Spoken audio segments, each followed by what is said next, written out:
You're listening to Irish Illustrated Insider. It's Monday, February 22nd. You are joined by Tim Priester and Tim O'Malley from Irish Illustrated and Pete Sampson from The Athletic. Their name is Paused Workouts. Irish Illustrated reported that, I believe it was yesterday or the day before. You don't really have any details on it other than they've had to pause workouts because of COVID concerns. And there's been certainly an uptick on the Notre Dame campus in recent days, pretty much for the past week plus. So, not surprising, you have an influx of Yeah. early entry freshmen that are learning the ropes. I'm not saying how or what happened here per se, but I'm just saying that you've introduced another factor in the COVID scenario. And so they're on pause. We'll let you know when we hear more about whether they resume. And also, Pete, you were the first to report. We had also heard that Kyle Hamilton had surgery on his foot. If I am not mistaken, if my sources are correct, that actually occurred on January 29th. We've heard mixed reviews as to the severity of it, but we don't expect him to do much of anything in the spring. No, I mean I think it may have more of an ankle than a foot in terms of the procedure, but my understanding is that's on me. I misspoke. I'm all right, sorry. my understanding is that like he would like to do something in spring. So if you want to say that he's going to be severely limited, you could. Maybe that will ultimately be he is out. But regardless, the story there for Notre Dame is you lose a chance to have Hamilton work with Marcus Freeman in sort of a live bullet situation, where we could see how maybe he would be used differently than he was for Clark Lee. I don't think that's all that significant because Kyle Hamilton didn't enroll early and he was fine as a freshman. But then also Houston Griffith, DJ Brown, that's kind of all you can eat reps. And maybe the trickle down here is to Justin Walters. Or does Ryan Barnes get some looks there? I don't know. But it's another opportunity for a younger player to emerge at a position where Notre Dame really needs at least one younger player to emerge. I think Ryan Barnes does get a look. If not, then Ramon Henderson, as Tim pointed out, or as we've talked about. You're not going to have 9 corners by the time everybody rolls around in the summer, right? So this would be the time to move someone for reps at safety. We might get a hint as to some ways Marcus Freeman would use Kyle Hamilton by seeing if there's any in the box play from Isaiah Pryor, who I don't know what he otherwise brings. Unless you're sticking with the true rover position, he might be able to do that as well. I mean, this is on the heels of Pro Football Focus going out and grading Jeremiah Usu-Koromoa is the best rover in coverage in 2 years, and he gave up 1 touchdown and the lowest passing completion percentage. So, as we've said, there's a lot to replace there. I'm interested to see what they do with Pryor. And then, Tim, you mentioned 14 freshmen being introduced to the situation as the variable. The other variable might be 65 veterans don't care as much about being careful on Friday night because they don't have a game coming up.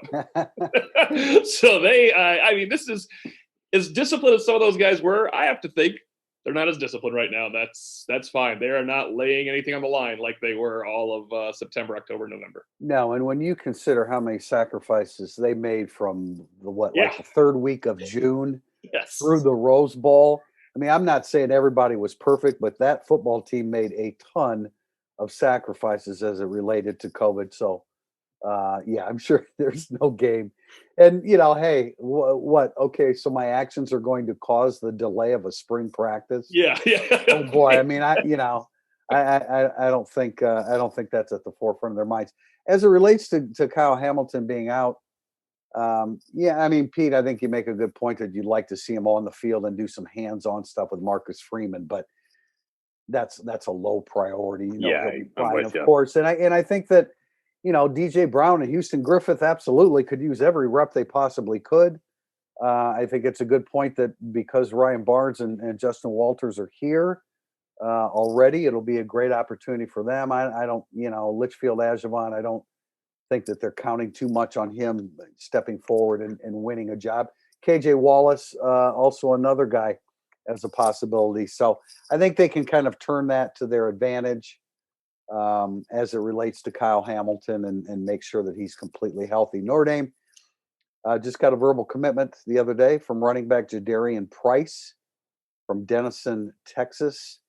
We, as usual on Irish Illustrated, when there's a verbal commitment, we throw about a dozen stories at you and try to cover it as thoroughly as we possibly can. And I like him as a back, but I think clearly this is a year where you take two running backs, and unless you get a Singleton or a Hayden, or I don't think Sawchuck's realistic. I really think Zach Evans is a guy that's really on the rise. But I think Singleton, or you need Singleton or Hayden. I think Price is a good back, but in a duo like this, I think he's the number 2 back, and you need a guy like Singleton or Hayden. I guess I'm not sure I would go that far as need, based on like how the depth chart is going to shake out. I mean, O'Malley, I think you do sort of the where players fit in stories, and like when Price is going to be here, you would assume Sebo Flemister is not. I think you would assume Kyron Williams is not. Yeah, there's a good possibility both of them. You would hope Kyron Williams is not. That means he was good. But enough, but even then, because I think it's like sort of a best case, worst case scenario, because that means Kyron Williams freaking killed it this year. Yeah. Tyree, Audric, SDM, Logan Diggs, Jadarian Price, like that, to me, that's enough. Would I like a second back? Yes. Would I say it was a huge need? I don't know. I mean, I think it's one of those, like, if you kick the can on the second back a cycle, you would be okay with that if you're Notre Dame. I don't know if, I'm not saying that's what they're going to do, but I guess I feel like they're in a pretty good spot at running back right now. I think the best way to put it with Flemister and Kyron Williams is they won't both probably be back. Like, Kyron Williams is great and goes pro. If Sebo Flemister got a bunch of carries because Tyree turned his ankle in October, maybe they want Sebo Flemister back to be number 2 to Chris Tyree, the junior. If Kyron Williams comes back, Sebo Flemister absolutely should take his degree and go play football where he can get out there and run. They probably want 5, but yeah, it's funny. I brought up Sebo to Tim and Deion McIntosh regarding Price, and unsolicited, you brought up Sebo and someone else regarding Price. Pete. He is a more aesthetic version of Sebo Flemister in terms of his running style. Like, he's not quite stampeding like Sebo is, which is really fun to watch. But he's close. I mean, he does not go down on first contact, and he seems to bounce off a lot of people and run over a bunch of people. And I think that, I don't know, I sort of view him as like, I don't know if he does anything like on an elite level, but he does pretty much everything really well. And I will be very curious to see how much power he adds to his game once he's at 200 pounds. Because I think that Kevin Sinclair sort of report he's sort of in the 185 range. He's listed at 180, but he looks a little bit bigger than that. He plays like he's 205, 210. Yeah. No, I think I think he brings some real assets. Great pad level, north-south runner. But yet we'll use the width of the field once it's conducive to do that. I think those are pretty natural instincts on his part.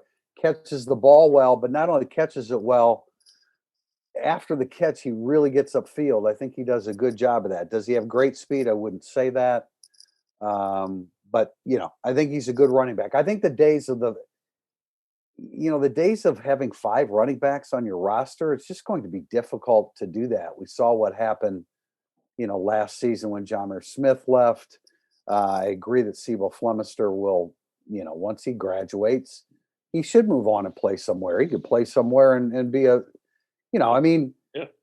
Jafar Armstrong's in the Big Ten. Jafar Armstrong doesn't even really know how to be a running back. I mean, Sebo Flemister could certainly play at least a shared role in a Power 5 conference in 2 years. So we'll see what happens there. But it's a nice start for Notre Dame. But I've said this over and over again here the past couple of days. I love Nicholas Singleton. I mean, I love when we saw him sometime during the pandemic. I really think that his upside.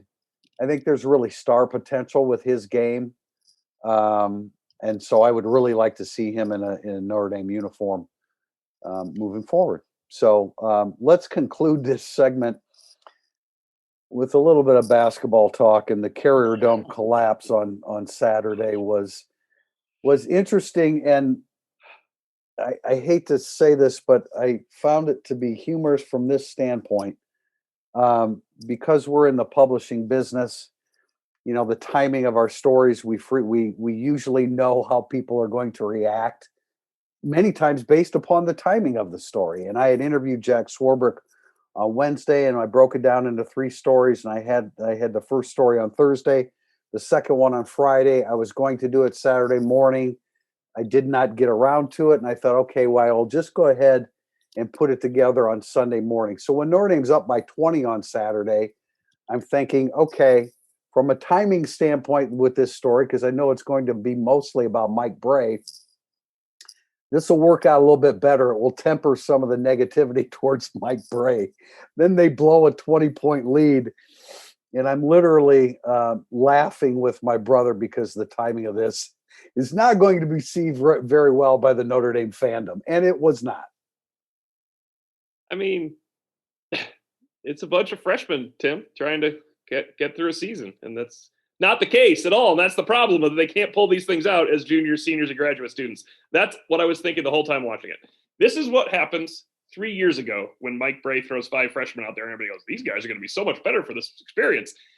Now's when you're supposed to be better for this experience. I know you can't shoot that well all game long. Yeah, they were ridiculous. Syracuse, but it's not impossible to find a way to find some offense through sets or a few stops of Buddy Boeheim and beating a press with 3 guards and a swingman.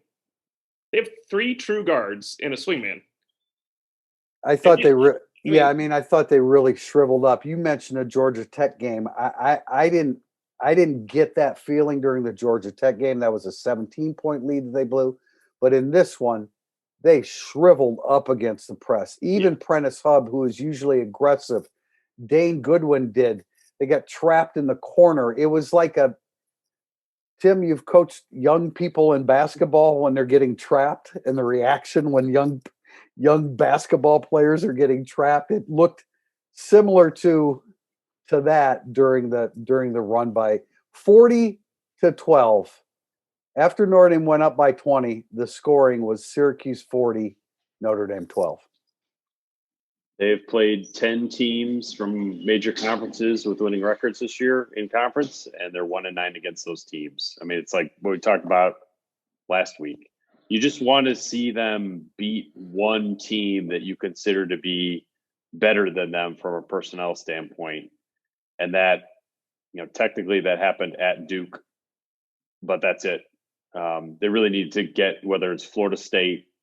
They do play. I know Louisville just got hammered because they were coming out of COVID, but Louisville they still have to. No doubt. I mean, no doubt. Because they're going to press Notre Dame, and this is Tuesday night at Louisville, so they'll get another chance. We have basketball questions in segment 2. We'll be back with Burning Up the Boards. This is Dr. Len Clark. In addition to covering the Fighting Irish as a journalist, I'm also a certified DISC assessment facilitator and help individuals and organizations improve performance and productivity. Learn how you can enhance your communication and increase your profits by taking a DISC assessment. Go to discteacher.com to learn more. That's DISCteacher.com. Segment 2 of Irish Illustrated Insider is Burning Up the Boards. We start with a question from Mac341. What is the biggest storyline for Notre Dame spring football? Wow, I don't know if I can. Can you pick one? Can you pick one over the other? I thought of one, but I think my storyline is more for August football. I was going to say the offensive line, and it's as boring as you get for people to listen to in February before the season. And they have a lot of time. So I'm wrong. It's not the offensive line, because that's the biggest storyline for August. Because the reason Notre Dame played the national championship game last year, reason number 1 out of 50, is the offensive line. Yeah. And they don't get back until that offensive line can do that again, I don't think. The spring, I mean, I know for me it's watching the wide receivers that have zero proof of ability other than what we think about them being good, and Tyler Buckner. I want to see the wide receivers go make plays and jump to the forefront and become what we think some of them can be. I want to see Jack Cohn. I mean, that's your starting quarterback, who we have not seen practice once at Notre Dame. It is a really rare instance in are we at 32 years of Brian Kelly as a head coach now? Like, this is one thing that he's never had happen. He's never had a grad transfer quarterback before. So how does that change the way the offseason gets structured? How does that change how you try to bring out leadership? How does that change how you try to just run spring ball? And then just how good is Jack Cohn? So I'm all in on Jack Cohn for spring ball whenever we get to it. And I want to see what Marcus Freeman does with his defense. And again, we don't know how much we're going to see. Even if we have access to practice, we don't know exactly how much we're going to see. But I think we talked about this last week. He's inherited personnel for a 4-man front. So how much 3-3-5 will he run, especially with a secondary where there are enough question marks to question whether they will have 4 starting defensive backs, let alone 5. So, biggest storyline, there's a few, and I'm very interested to see Jack Cohn too. I've heard some good things about him. I've heard some things about a really live arm that I don't know necessarily totally jumped off the film from 2 years ago at Wisconsin. So there's a ton to watch. I don't know that I can rank number one over the others, but Tyler Buckner, we have a question on him coming up. I'll stop short of that. But Tim, you're certainly right. Wide receivers. I just Who's feel going like to step forward? There's a bunch of young guys that, Kevin Austin, I don't know where he is in his rehab, but there's a lot to see. It's a program. It's a team in transition. There's a lot to see. When I do the NFL draft reports, they're not all going to get drafted, but I'm writing about 14 guys that are eligible to be drafted or signed as a free agent. So they lost a lot on a team that went to the playoffs. There's a bunch of storylines. Yeah. You mentioned Kevin Austin. We mention him every spring and summer, but Jordan Johnson now legitimately it's not just being brought up for fun. Now, Jordan Johnson has to start making some plays, right? This is where you do it. You've been there a whole year. You're a varsity player. All the big blocking wide receivers are gone that became productive players. I just think it's going to be a much different. It doesn't mean they're going to be better overall. I think they will be better because they're going to make more plays downfield and after the catch and stuff. But everything counts. I want to see if the different wide receivers are better than what they had last year in terms of an effective offense. Those receivers sprung running backs for touchdowns. Yeah, they sure did. And who's the leader of the receiving corps? By age, it's Avery Davis, but I don't know that he certainly wasn't in I've got to be a leader of the receiving corps. Right. Like last year. And that's why you in a perfect world, you get Ben Skronik for 2 years and you have that veteran guy that's got 140 college football receptions. I think Davis got enough credit. Enough credibility for his, especially just. Yeah, I hope so. Being a team player, the Clemson game that he had, I think he's been through enough. And I go back to this sometimes. I know it's been forever since he's a quarterback, but he might have a little bit of natural leadership in him once he's in a small room like that. He was a quarterback. Yeah, true. Yeah. He needs to. He needs to. Certainly, I don't know necessarily with his voice, but with his performance, he needs to pick up where he left off in November at the end of last season. From Volley Cheer on High, what guys, staff, or players are we not paying enough attention to regarding the impact they will have this fall? What guys are we paying too much attention to? I don't know if it was the last podcast. It may have been the previous one when we were talking about the offensive line and who's going to be where. And we're pretty confident. We're very confident that Patterson will be working at left tackle and Corral will be working at center and Lugg will be working at right tackle. And the question is at guard. And we virtually talked about, every guard in the program the last time we had this conversation. Dylan Gibbons, I expect him to be manning one of those spots. Left guard is what we anticipate now. But the guy, I'll cut to the chase finally.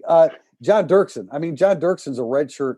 He'll be a redshirt junior this year, and he's going to get the first crack at right guard or one of the guard spots.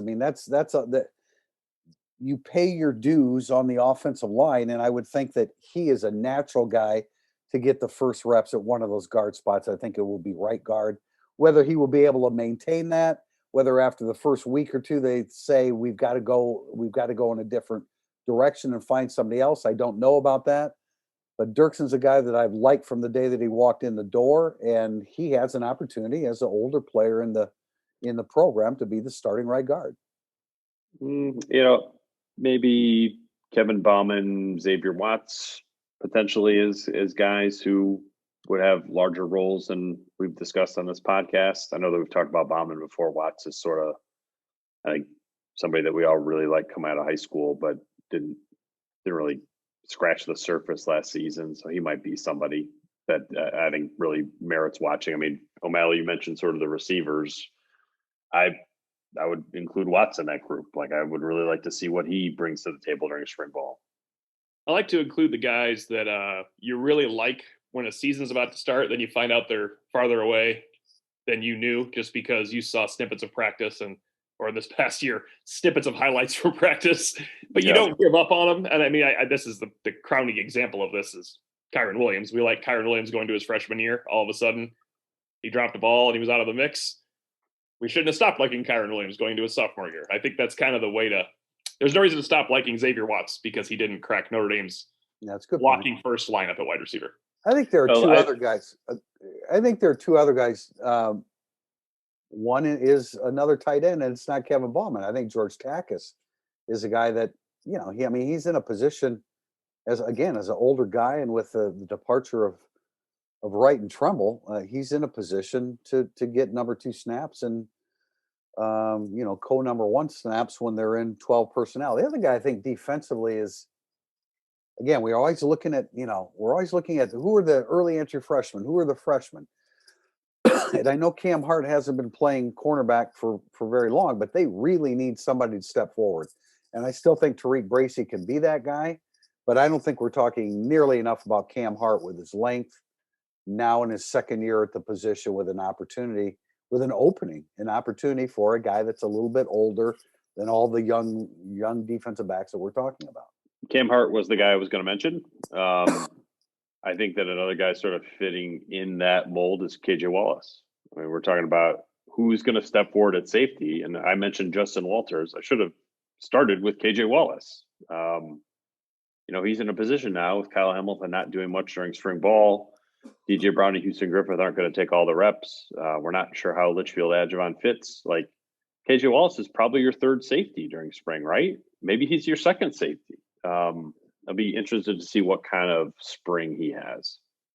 I've liked KJ Wallace ever since he shoved Claypool after Claypool scored a touchdown on him as a true freshman. I thought that showed some moxie from KJ Wallace. Right, within the first, I always thought to myself, that guy.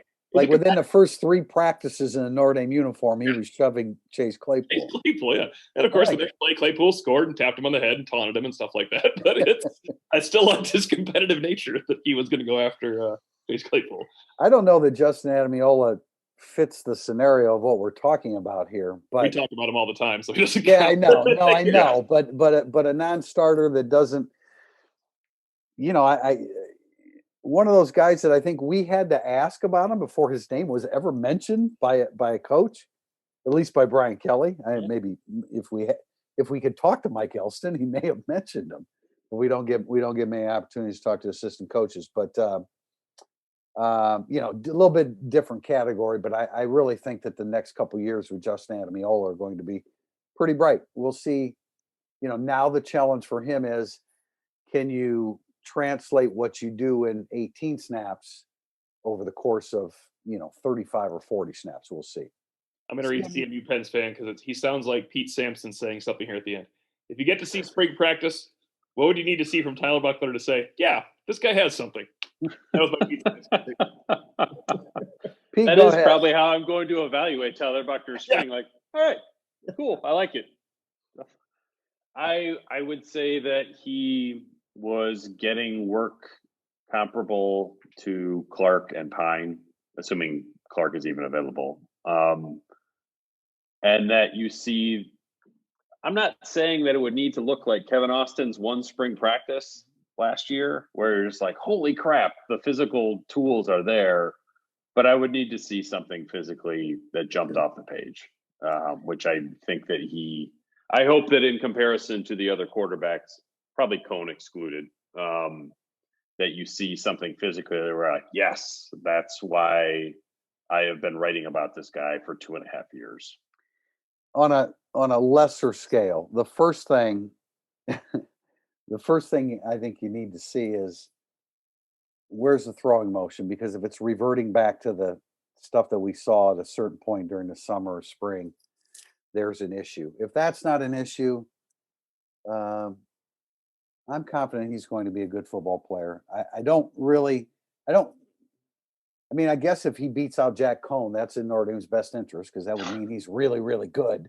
I don't expect that to happen. He didn't have a Yeah. senior year. Yeah. He has played 1 year of football in the last 3 years, right? Because he missed his sophomore and Yeah. his senior year. So I wouldn't anticipate that happening, but he's a mature kid. He'll be fine. I guess I do want to see his stature in, just in person, what physically, what kind of pose he strikes on a football field. But as long as the throwing motion is intact, for me, that's a good starting point because it was a little out of whack last year, and they don't have time for him to be dealing with an issue like that. I would just like to have a highly touted Notre Dame quarterback where we're not hyper analyzing every damn throw like we have with some recent guys. We tore apart Jerkovic in a heartbeat. Yeah, last year. Well, and Wimber Or a couple years ago. I would just like that not to be a thing again. I hear you. Not good for anybody. That's what I was going to say. I don't want to walk away from the first practice having someone say to me, "Did you see his throwing motion look like?" No, just play quarterback. He'll be fine. Let me see him go. Play quarterback. He'll be fine, but I do think that fans need to remember that he's played 1 year of football in the last 3, and Jack Cohn's the guy that should come in and win the job. And I'm hearing good things about him prior to their pause here the other day. Dad of the 90s, what coaches do you like as potential replacements for Mike Bray if that ever happened? If that ever happened. Do you have somebody in mind? Because I do, and I've mentioned them before. Yeah, I like that when you talked about Kevin Willard before. I'm not even going to bring him up because I don't like the way Seton Hall has played. I tell you what, that's going to happen to a lot of coaches who start following. Remember, we lost Pete completely broke up with Matt Campbell before getting back together with him this past year. Oh, yeah, we've been going out again for quite a while. Quite a rebound. You and Matt are in a good spot now. Yeah, we were in Turks and Caicos last week. It was great. I don't know how you guys. I'm reluctant to go down the alumni route just because I think sometimes it gets a little bit overrated. But I think Chris Quinn would be amazing. I mean that. If you said Notre Dame if Jack Swarbrick hired Chris Quinn to replace Mike Bray, I would be like, wow, that is a home run level hire at a program that has some rebuilding to do. I thought you were going to say Monty Williams, that's like Grand Slam type stuff. Yeah, it is, but pretty unrealistic as with his role in the NBA. But no, Kevin Willard, I mean, I still think he's a pretty good coach, but Seton Hall has, man, as soon as I made that statement a few weeks ago, they blew a big lead. I don't remember who it was against, but they blew a big lead, which they're all going to do it. Yeah, I know everybody. Especially when Tim says it. But yeah, and we've had so much practice watching it lately that you don't want to get it. But no, Wes Miller, the guy at UNC Greensboro, he's 38 years old. 67-18 in the Southern Conference in his last, whatever that is, 85 games. He's averaged 26 wins a year in the last 4 years. I know that not many people are going to make the connection here, but Notre Dame got their baseball coach, Link Jarrett, from UNC Greensboro, and Wes Miller is also at UNC Greensboro. So at the risk of constantly rating Greensboro's athletic programs, I think Wes Miller, he's been at Greensboro for a while. He's 38 years old. I think he was a walk-on at North Carolina. I'm really surprised that he's still there and that somebody hasn't picked him up. But I think Wes Miller is continuing to trend in the direction of being a really good college basketball coach. ND 615. What is the higher number? And this, I think, is a tie, guys. Remaining college football appearances for Brian Kelly, college football playoff appearances, or remaining NCAA tournament appearances for Mike Bray? I think that's a really interesting question. It depends if, and I was going to mention this earlier, but all the conversation about Mike Bray and the length of his contract, I think we all just kind of assumed that I don't know. I don't know why we assume that his contract ended after next year with the graduation of the senior class, but I think we all kind of spoke in those terms. And then in interviewing Jack Swarbrick, you come to find out that Bray actually has a contract through 2024, 25. And I don't expect him to coach that long, but I also didn't expect the contract to be for 4 seasons after the current one. I don't think one each. Yeah, one each. What? That's what I said. One each. I think they're going to make the NCAA tournament next year. Yeah, me too. With Atkinson and all the seniors, all these freshmen they're playing so badly right now. I think it would be. I think it would be horribly disappointing if they didn't make the NCAA tournament next year. I mean, they're going to finish around 500 now in the conference for the second year in a row. And you add Paul Atkinson to the equation, the athletic ability of Blake Wesley with the veterans you have coming back. I guess they're clearly an NCAA tournament team next year, as opposed to they're going to be on the bubble watch and that kind of stuff. Well, they'll be the most. They're the most experienced team in the ACC. They have to be. But then after that, Tim, if he doesn't have Goodwin and Leshevsky stay, and you lose Atkinson, Goodwin, Leshevsky, and Hub, I guess Goodwin's going to come back. Goodwin's not going to go play in Europe when he could come back and play at Notre Dame because, as we said with Nate Leshevsky, is just right. He could go play in Europe right now. Yes, Goodwin will. I can't see him not coming back for that free year. Yeah, no, it's a great question. I mean, the college football playoffs. I know that Notre Dame going there 2 of the last 3 years is downplayed by many as much as it can possibly be downplayed. But other than Alabama and Clemson and Oklahoma up until this last year, teams are just not getting back to the ACC, the national championship Final Four playoffs frequently. I think go ahead, Tim. They will go once in this class's 4 years. This incoming freshman class's 4-year stay. I think Brian Kelly will be here for I think Brian Kelly could be for all 4 of the years. Then as Pete said earlier, I think we're pushing it after that, right? In that 24, 25 range, you're kind of pushing the Brian. Yeah. Question from Wash ND: out of the incoming defensive backs, who will make the most significant instant impact and who will be the most impactful long term? Well, long term, I like Philip Reilly the best, so I guess I'll say Philip Reilly. I mean, if we're just going by what we ranked them, I really like Philip Reilly. Yeah, I look at it a little differently. I would say Philip Reilly short term because I think that he comes in physically, length and he's played against really great competition. But long term, I'm jumping the gun here on you, Pete. I apologize. I like Chance Tucker. I think Chance Tucker is going to be a hell of a college football player, whether it's at corner or safety to be determined. But I think long term, it may take him a little bit longer than Philip Reilly because I think Philip Reilly comes in physically maybe a little bit. That's probably unfair, but I think he's more developed as a football player. I'm with you. Advantage. Yeah, I'm with you guys on Philip Reilly as the most significant instant impact guy. But then I like Kari G. I don't know. It's just sort of like a personal preference, but I think as a safety who's a hitter, who's got a little bit of length to his game, I like that dude a lot. I'm very interested to sort of see where his career goes. I love Kari G. I think he's going to move up a rung in the defense. I think he'll eventually be an outside linebacker guy, which is why I didn't say his name. As I look at my list here, I have him listed with linebackers. Although I'm sure he comes in first and foremost as a safety, and they'll see what they. Yeah, that's a wow. He's a guy. They have to try it. They don't have safeties. He's a guy that. You want to talk about a guy that jumped off the tape late in the recruiting process. Is like, are you kidding me? They're going to add this guy to the equation. His physicality is so good. I want them to move him up closer to the line of scrimmage.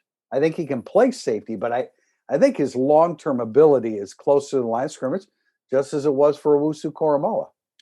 Not that we fully realized that at the time, but we got a good realization of it the last 2 seasons. DMB 346, Jack Cohn passing TDs over under 23. And I'll add the official 0.5 to that.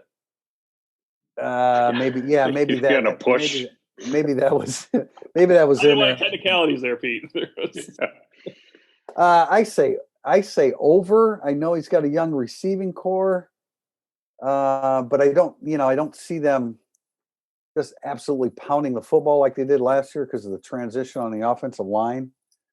I'll say over. He'll get an extra game. I'm knocking on wood here. No pandemic, automatic 13 games. I think he surpasses that. I think over, kind of the high 20s. If you said it was 25.5, I think I would probably still bet over on this. That would be the lead balloon to say under. O'Malley. Do you believe that, or are you just trying to be the lead balloon? Booked through what? I know last year was a little different because Ian booked through 34 2 years ago and 15 last year. So you figure a more normal number for a good running team and a good quarterback is about 26, 27, right? Yep. I mean, Everett Golson in 2014 with Will Fuller and no running game through 29. Kaiser only threw 20. Kaiser and Malik Zaire only threw 25 in 2015 with Will Fuller and a great receiving core. Yeah, but don't you think Michael Mayer's you can pencil him in for. Don't say it. They have no 10 more than 6. They're broken the record. I was not going to say 10. I was going to say 7 or 8. I don't know. You can't. Can you pencil in tight ends for touchdown totals? I don't know. No, I found that out over the last 10 years every offseason. Exactly. DMB needs to ask this question in late August again. Come back to our podcast at Irish Illustrated Insider, and we will give you a better answer. ND_Yinzer, if Brian Kelly retired tomorrow, who would be your first call to replace him? I imagine Luke Fickell is the first instinct and response from most people. Wow. Matt Campbell, right? Samson? Just talked about it. I mean, yeah. No, I mean, Matt Campbell would be my first call. Luke Fickell would probably be number 2. Urban Meyer be number 3, right, Pete? I don't know. I think he's tied up. After his questionable strength coach hire 2 weeks ago, I'm not sure I would read that was the last straw for you. That is the deal breaker. We had a Twitter question. I didn't include it because I figured it was facetious, but I wasn't positive about after Urban Meyer's 6-year run with Jacksonville and turns them into a winner. Do you think Notre Dame? I just can't.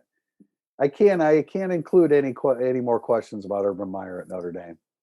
As funny as some of the scenarios that are painted are, I wasn't sure whether it was a serious question or not, but I think it probably was, and it's just not going to happen. The Brian Kelly retiring tomorrow thing is interesting because the coach would be. What? Tough call. Do you go outside right away? Yes. Yeah. Because, I mean, there's nobody inside right now that you would want to promote. Well, Marcus Freeman, one more year would be a head coaching candidate somewhere. You know what I'm saying? I agree. I mean, Clark Lee is a head coach right now. But I feel like he's going to need – if I'm Notre Dame, I would like him to have 3 years there before Brian Kelly decides to retire. So then I can make a better evaluation on what kind of head coach he is. But that's what I'm saying. If it's today, I need to hire somebody who I know is a good head coach. And so I go Campbell 1, Fickell 2. Fair enough. Ryan GBR 32 had Randy Moss ended up at Notre Dame. This is not O'Malley's Monday musings, I'd like to point out here, but would they have won any national titles? Would Lou Holtz have stayed longer? And did the administration not letting Moss in help make Holtz's mind up to retire? I was covering Notre Dame back then. And I don't think they would have won a national title, Randy Moss, because the really strong wave of talent that permeated that program in 92, 93. And Lou Holtz will admit it. He didn't replenish. The talent that came through during that time. So I would say no to that. In terms of would Lou Holtz have stayed longer, or did the administration not letting Moss in help make up Holtz's mind to retire? I don't I don't think so. I don't think that had anything to do with it. I mean, Randy Moss didn't make it at Florida State, right?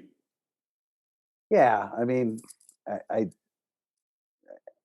think Notre Dame was in agreement. I'm sure the head coach would love to have had Randy Moss on his team, but that didn't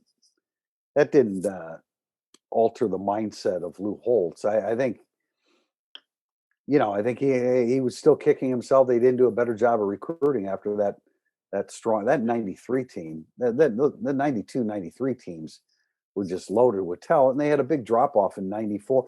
I did a thing about running games, and when the Notre Dame running game drops off significantly under Lou Holtz, then you know that he hasn't done the kind of job that he should have done or wanted to do in order to keep that going, because the game was so different then. It was run first, run second, run third if you could. I don't think they were going to win a national title with Randy Moss. So to kind of use it like nowadays where you say, well, Notre Dame could have won a national title this year, except there's these two teams that are so much better than everybody else. That was Randy Moss would have been 95 to 98 if Randy Moss stays 4 years, which probably doesn't happen, but they did kind of stay back then. So maybe he would have. His best chances to win it would have been his freshman year. 95 was the best team they had there. And that was Nebraska beating Florida 62 to 21. I don't think they're going to beat that Nebraska team for the national title. One of the strongest teams in the history of the sport. And 98 is probably the other year because of Jarius Jackson and they had a good defense and all that. But that was, they would have to have won it in like his senior year, right? Yeah. I mean, he went pro after 2 years. He didn't play in 95. Right. And then he only played 2 years at Marshall. So I don't know why he would have. Anywhere after his junior year. I agree with you on that. There's no reason. Also, his college statistics are obscene. Yeah, he was good, Pete. He averaged 77 catches and 1,700 yards and 25. Oh my God. He had 54 receiving touchdowns in 2 years. Well, some of his highlights from his Marshall days are just off the chart, man. Off the chart. He did have now Notre Dame had a good quarterback in there too at the end, and Jarius Jackson, but he did have Chad Pennington, which is a good little combo at Marshall when you're running around out there. No doubt. Question from M. Lindbergh.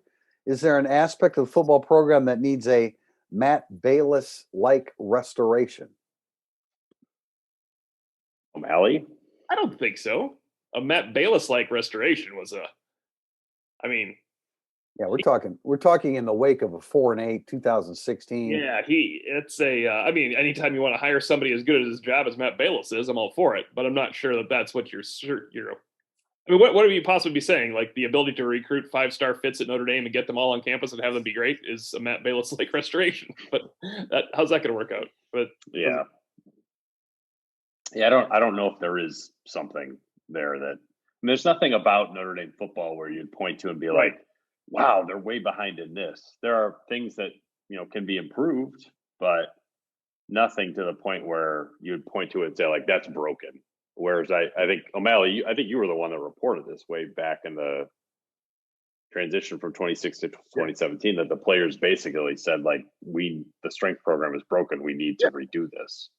That had to happen, and it did. And they've reaped the benefits ever since. Yeah, I'm frequently amused by the questions about the Notre Dame football program that's 43-8 in the last 4 years had 2 undefeated regular seasons and 2 playoff appearances.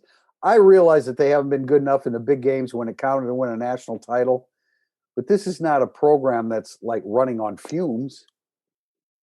No, Tim. In fact, to your point, I read that. I'm glad you read this question instead of me, because when I looked over the questions quickly, I glossed over it and thought it said basketball. Because there's parts of the program, the basketball program. Oh, well, yeah, there's numerous parts. Program, I just mean the recruiting. Yeah. But yeah, there's the football program is on great or good ground, or at worst solid, right? There's places where it's just solid, probably.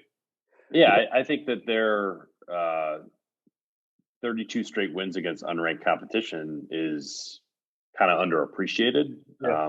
I think sometimes it can feel like it's being over celebrated and like crammed down your throat if you're a fan, but it's the second longest streak of that kind in college football behind Alabama, which is at like 98 wins. Jeez. Like they don't lose that game anymore, like ever. Like they may not play necessarily like on point all the time, like Louisville or Virginia Tech in 2019, but Pittsburgh in 2018. But like they have sort of a mental toughness or just sort of like an experience baked into their DNA now that they get out the other side of that. And I think that's kind of underappreciated. Well, they came really close against Virginia Tech at home in 2019. Yes. Yeah. No margin for error there with Ian Book coming through at the end. But I'm frequently amused by at 43-8. There is a segment of Irish Illustrated subscriber that you would swear they were 35 and whatever that works out to. What they used to be. Like exactly. When Brian Kelly was going 8-5. Yeah. Mm-hmm. He's not going 8-5 anymore. A bad year has become, I guess, the last 4, 10-3 was the worst year, and then 11-2. But I get it. I mean, I understand that what the next step, and that next step is a big one. I just don't think that it's a Bayless-like restoration in making that next step. Let me just add this. And this is in response to the Swarbrick interviews and what have you. And it's just, I'm not saying what's right or wrong, because I know everybody has their own opinion about this. But when you're an athletic administrator, you look at your program and you say, okay, what do we need to do to get to the top? Well, when Jack Swarbrick looks at it, he doesn't think that there's very far to go with the football program. You've made the playoffs 2 years in a row. You're 2 games away, and you're only one of 4 teams that can say you're 2 games away from winning a national title. A fan's reaction when you lose to Alabama decisively is to scrap the whole damn thing and start over again. That's, generally speaking, that's not how athletic administrators look at it. They look at, where are we and what do we need to do to take the last couple steps? Well, this is a tangent, but this is the problem I had with how Notre Dame has to have a different approach to beat a team like Alabama. I know they need better perimeter players, but they had the approach they had because they didn't have developed better perimeter players. If those guys are the reason they can beat Alabama, Kevin Austin, Braden Lenzy, Jordan Johnson, Xavier Watts, Deion Colsey, then they will have that approach to try to beat Alabama. Like, it was this weird snowball effect of, this is what's wrong with Notre Dame. They run too much and they use tight ends. They're not explosive. That was the clear strength of their team and the only reason they were playing Alabama. So you need to have a great offensive line and run and have explosive players. I get it, but they didn't have the players. So what are you scrapping? Like, it's a weird, I guess I'm on a tangent. It drives me crazy, though. How would you think they were going to throw out Xavier Watts, Jordan Johnson, and Kevin Austin and Braden Lenzy and go beat Alabama? You have to play to your strengths, and they vary from year to year. And you would love for your strengths to be, we can run it anytime we want, we can throw it anytime we want. But it doesn't. I mean, maybe that happens at Alabama and Clemson. It doesn't happen at Notre Dame, and I don't think it's because somebody's screwing up. I think I just think it's a little bit more difficult. Jack Swarbrick made comments about a lot of things that I know that weren't received well by a lot of the fans that want more. But he talked about 5-star guys, and I mean, the reality is that, Pete, I think you used the number, the 35 out of 100, and then people go back and look at it and say, they offered more than that. Well, an offer isn't always binding. A lot of times an offer to a 5-star is, here's an offer, but you're going to need to do this, and this academically. And a lot of times they fall short of doing that. And then I said this the other day, and, there was cheating going on in basketball, and the FBI got involved for players being paid. Your was is probably not the word choice you need there, but I'm sorry, what? Your was is probably not the word. Yeah. Okay. All right. So that doesn't happen in football too. when you talk about fits and cultural fits at Notre Dame, these kind of things come into play. And it's just not as easy as Brian Kelly making a few more phone calls for Notre Dame to corner the market on 5-star players the way Alabama has.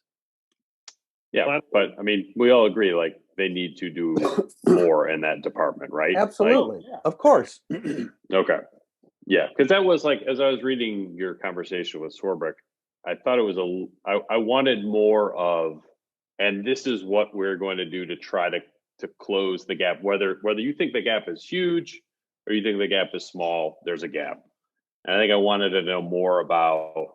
All right, this is how the gap's going to get closed, and I think that Notre Dame is, to their credit, to be fair to them, like they're still trying to figure that out themselves, right? Like I'm not sure there is a simple like this is how you close it. They have to find ways to maximize their situation, and their situation is a bit more problematic than it is for the Alabamas and Clemsons. It just is. If people want to say that I'm wrong about that, you can go ahead and say that I'm wrong about that, but I don't think that I am. And if it was just a matter of Brian Kelly making more phone calls and working harder in recruiting, I mean, don't you think they would have pushed to get to that point already? It's just very difficult, and they're closer than a lot of people think, and that's why I say administrators don't.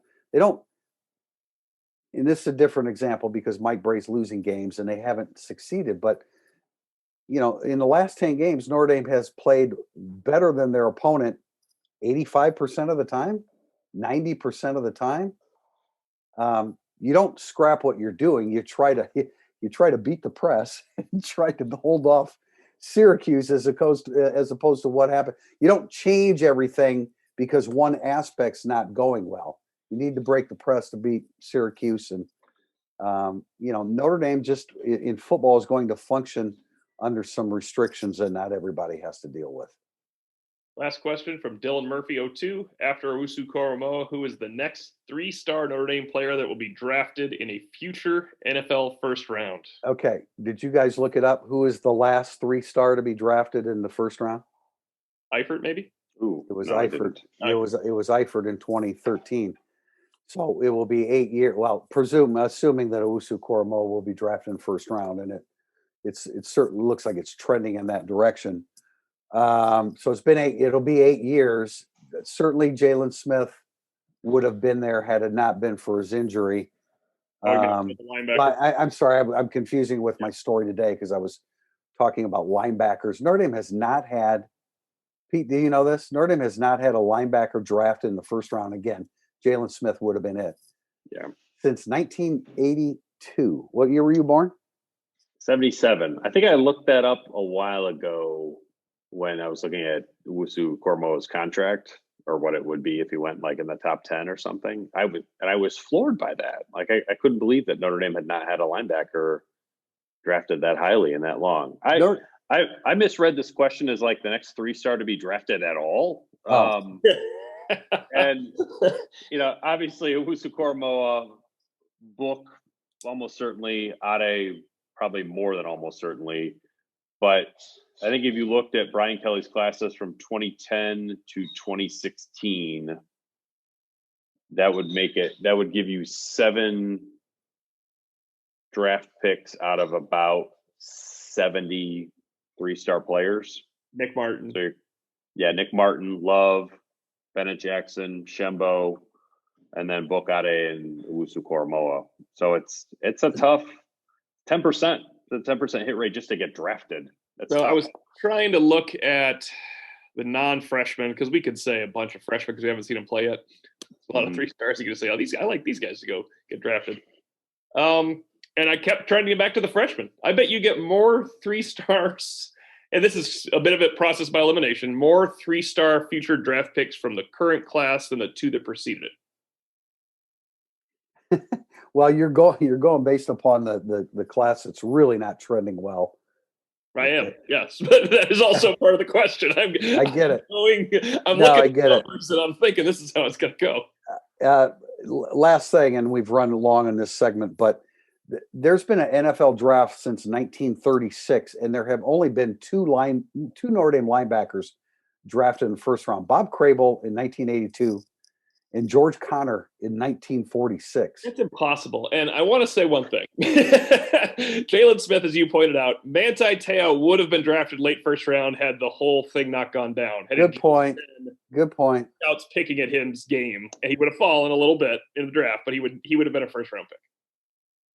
And pick by a Patriots team or something like that. Right, and probably, I mean, his career he hasn't blossomed in the NFL, so that probably would have been a reach. Yeah, but that's the type of guy you can reach for the late first round if he has no baggage that he had coming out in the draft. Okay, we've run long here, but we appreciate everybody participating. We will be back next Monday. I want to remind people just ahead of time, the following week, that would be March 8th would be a Monday. We will be recording on March 9th, Tuesday of that week. We'll try to remind you again next week, and on Irish Illustrated on our website. Thanks for joining us. This has been Irish Illustrated Insider.